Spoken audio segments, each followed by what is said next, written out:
A nosotros, por supuesto, nos preocupa lo que tiene que ver con las universidades públicas.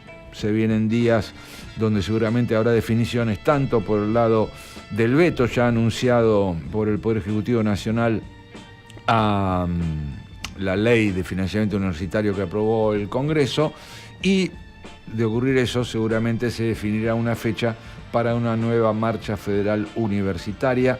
Pero lo que hablábamos también en el arranque del programa, del análisis de los números del presupuesto presentado para el año próximo, se nota un nuevo recorte en ciencia y en educación.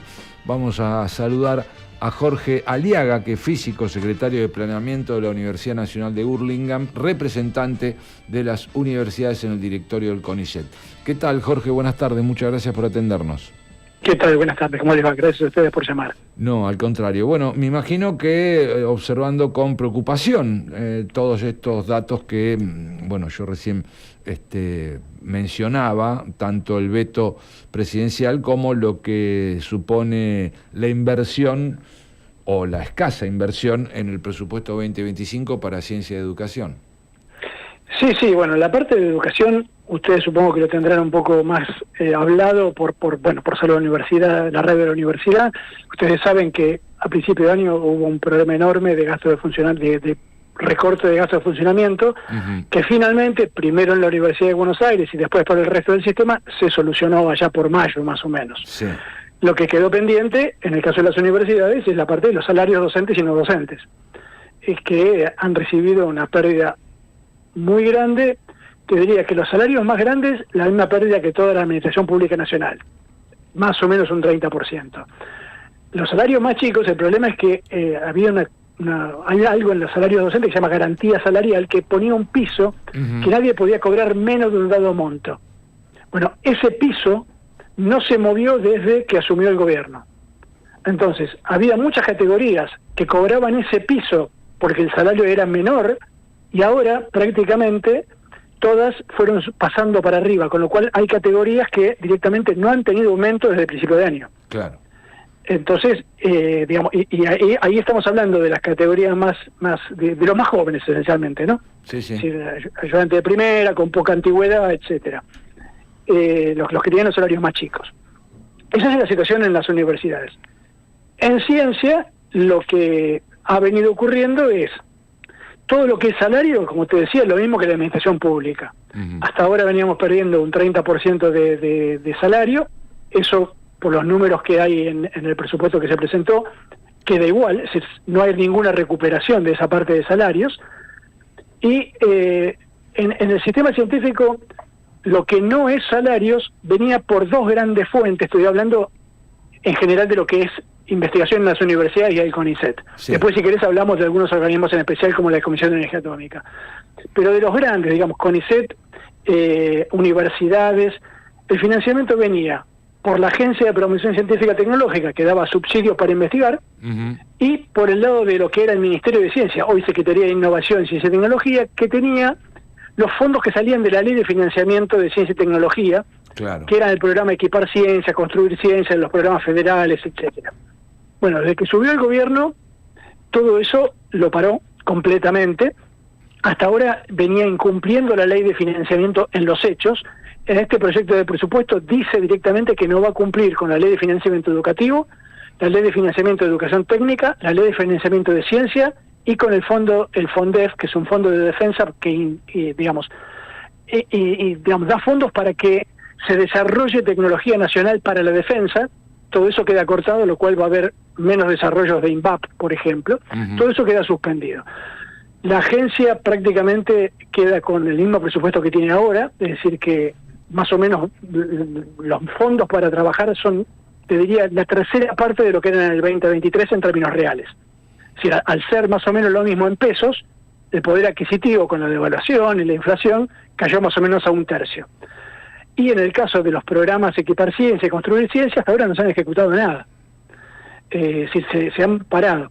Así como el gobierno a nivel nacional dijo, se acabó la obra pública, no hago más un puente, una ruta, un hospital, tampoco compra equipamiento científico, tampoco construye edificios para ciencia y para las universidades. Concretamente es paralizar la investigación científica en Argentina. Y sí, porque si vos le pagás sueldos, digamos, le pagas sueldos que la gente le cuesta llegar a fin de mes, pero además ni siquiera le das plata para poder investigar. Claro. Entonces, digamos, lo que estás buscando es que después digas, ¿vieron que no hacían nada? Claro, no hay recursos, no hay buena retribución salarial tampoco, y me imagino que, bueno, muchos ya están pensando en ofertas del exterior, ¿no? Mira, esto ya la vimos, yo ya estoy casi en edad de jubilarme. Yo, digamos, no viví la noche de los bastones largos del 66, pero como fui decano de exactas de la UBA y fue uno de los lugares donde ocurrió, lo tengo muy presente. Claro. Tampoco estaba en la universidad en el 74-76, pero también hubo éxodos enormes, en ese caso por represión, ¿no? Obviamente. Y después las dos grandes, digamos, de crisis económicas, el fin del gobierno de Alfonsín al principio de Menem, 89-91, y después en la crisis de 2001. En esas 4 ocasiones perdimos generaciones enteras. Es decir, la gente que podía acomodaba a su familia y se iba a buscar un lugar afuera, que en general nosotros sabemos que la gente que tenemos es gente bien formada, gente que trabaja bien, y que obviamente si vos lo que haces es le haces la vida imposible acá, busca una manera de ganarse la vida en cualquier lado. Claro. Ahora, bueno, recién citaba algunas crisis históricas de la Argentina y estos movimientos pendulares que puede tener la política neoliberal, ¿no? De achicar o ajustar. Pero aquí estamos frente a algo novedoso, porque Javier Milei dice responder a la escuela austríaca, convencido de que el Estado no tiene por qué ocuparse de estas áreas, o sea que no va a hacer ningún esfuerzo en sostenerlas. Claro, si querés, a diferencia del último ajuste que no duró tanto, que fue el de Macri, era un ajuste, te diría, más por un tema de que encerraran los números que por un tema de convencimiento. Es decir, ellos no decían, la ciencia es algo que no financian los estados. Entre otras cosas, porque es algo que se da contra la evidencia, es algo que financia Estados Unidos, que financia Israel, que financia Corea. Sí.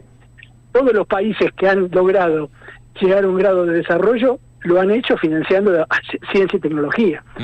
Primero desde el Estado y después, una vez que eso ya estaba impulsado, desde los privados. En ningún lugar arrancó solo desde los privados. Bueno, esta gente tiene la idea de que, bueno, el privado va a financiar lo que le parezca que es útil y esa es la mejor manera de seleccionar lo que es útil. Bueno, eso no funciona ni acá ni en ningún lugar del mundo. No, por supuesto. Dejaba al margen o para con menos detalle mencionaba la Comisión Nacional de Energía Atómica. Sí, claro. Vos sabés que así como tenemos las universidades, que es donde se hace investigación en Argentina, el 80% de la investigación se hace en universidades, después tenemos instituciones que fueron creadas con un fin específico: desarrollar la energía atómica, la CONEA; desarrollar la parte espacial, la CONAE; desarrollar la parte agropecuaria, el INTA; desarrollar la parte industrial, el INTI; la parte geológica minera, el CEGEMAR; el Instituto Antártico, la parte de Antártida. Bueno, tenemos distintos organismos mucho más chicos que lo que es el sistema de universidades, con un fin específico. Bueno, en particular, CONEA tiene una trayectoria. En particular, hasta ahora no había habido un corte de financiamiento en la CONEA, porque los gobiernos que fueron viniendo, aún los golpes militares, consideraron eso estratégico y lo siguieron impulsando. Entonces, por eso hemos tenido continuidad, y eso generó, por ejemplo, un derivado de CONEA, es Simbap, que fabrica reactores nucleares, fabrica satélites, fabrica radares.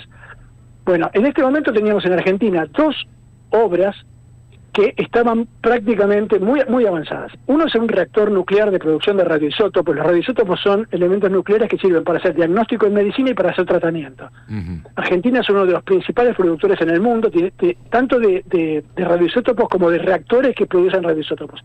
Y los exporta a Australia, a Holanda. Bueno, en este momento teníamos uno que estaba casi terminado en E6, el RA10, se paralizó la construcción. Y después tenemos otra cosa, y es que Argentina no tenía producción de centrales de producción de energía eléctrica nuclear. Tiene centrales nucleares, pero eran compradas. Sí. Bueno, había hecho un desarrollo hace muchos años Argentina de un reactor chiquito que hasta ahora no tenía demasiado interés a nivel internacional, justamente porque no era un reactor de estos que estamos acostumbrados enorme. Bueno, con el cambio climático cambió la cosa, y ahora hay mucho interés en poner cerca de ciudades medianas este tipo de reactores como el CAREM, se llama, que es el que se está desarrollando al lado de Atucha, digamos, en Lima. Lima, provincia de Buenos Aires, ¿no? Sí. Y bueno, ese reactor también estaba muy avanzado en la construcción, tenemos potenciales clientes para venderle esto, digamos, vender tecnología. No es lo mismo agregar valor vendiendo soja que vendiendo, digamos, una central nuclear, por ejemplo. Claro. Es otro valor argentino agregado de ingenieros, de horas sombra, etcétera. Bueno, esa obra también, te menciono esto porque a veces el discurso, viste, que lo tratan de centralizar en estudian estupideces, que es gastar la plata de los pobres en algo que no sirve para nada. Sí. Bueno, podríamos discutir eso también. ¿Qué es lo que no sirve para nada? Pero aún en cosas que claramente tienen un mercado, son de exportación, etcétera, también se han paralizado. Así que el otro es una excusa. Es que me parece que el modelo, por esto que decía, ¿no? Dejar en manos del sector privado lo que puede ser útil o no, teniendo en cuenta además el orden mundial, vuelve a poner a Argentina simplemente en un país productor de materia prima. Sí, y además con una situación donde, salvo que haya un cambio muy muy grande con Vaca Muerta, hasta ahora con lo que teníamos de recursos propios, no eran suficientes para dar trabajo digno a 45 millones de personas. Es decir, sin industria, un país del tamaño de Argentina no puede funcionar. Entonces, por eso es importante tener industria, desarrollar tecnología, ciencia. Digo, Noruega, cuando encontró petróleo en el Mar del Norte, lo que hizo fue desarrolló toda tecnología para vender tecnología para producir petróleo. No se quedó solamente en la parte de exportar petróleo. Claro. Que podría, trasladándolo a nuestro país, ser el mismo caso de el litio en estos momentos. El litio no es lo mismo, mineral de litio, que una cosa más sofisticada, electrodos, baterías, etcétera. Vaca Muerta no es lo mismo que vos, por ejemplo, cuando empezamos a producir Vaca Muerta no tenía todavía bien resuelto cómo optimizar la producción de Vaca Muerta. Bueno, hubo una empresa que se creó, que es un conjunto de YPF con CONICET, ITEC se llama, que está ahí cerca de La Plata. Sí, sí. Esa empresa encontró que había unas arenas en Entre Ríos que tenían el granulado óptimo para Vaca Muerta. Y entonces optimizaron la producción de Vaca Muerta sin comprar una solución, sin importar nada, sabiendo dónde teníamos lo necesario y qué era lo más conveniente.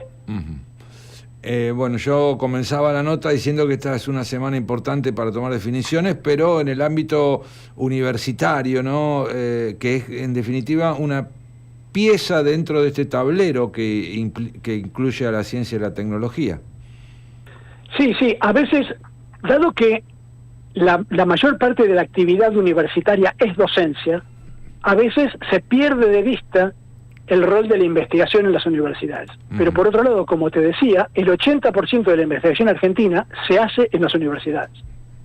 Muchas veces la hacen personas que además son investigadores de CONICET, además de las universidades. Pero el lugar donde trabajan son las universidades y particularmente las universidades públicas, por supuesto, ¿no? Claro.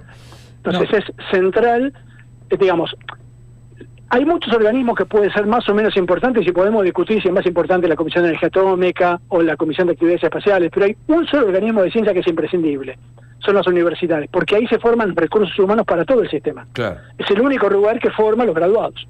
Claro. De todas maneras me parece que además de una nueva marcha federal universitaria masiva, se va a necesitar mayor empuje para sostener todo lo demás que se desprende de las universidades, entonces. Sí, bueno, por supuesto, esto va a ser una discusión dura y creo que las estrategias que muchos están pensando es justamente cómo se puede tratar de minimizar los daños hasta que de alguna manera, haya elecciones y la mayoría del pueblo decide ir para otro lado, ¿no? Es decir, volvamos a poner el eje en un país con ciencia y tecnología y con desarrollo industrial, etcétera. Sí, el problema son algunas consecuencias que van a ser difíciles de revertir en el corto plazo, como por ejemplo la RIGI, ¿no? Ya los beneficios que le brinda al sector privado para ser interrumpidas van a generar un costo judicial y económico al país. Absolutamente. Hay cosas que van a ser muy costosas que ya nos han dejado hipotecados. Lo que estamos tratando de alguna manera es de lo que se puede, que es minimizar la pérdida de recursos humanos. Así es. Aliaga, muchísimas gracias por estos minutos. No, por favor. Que tengan buenas tardes. Hasta luego. Hasta pronto. Conversábamos con Jorge Aliaga, físico, secretario de Planeamiento de la Universidad Nacional de Hurlingham, representante de las universidades en el directorio del CONICET.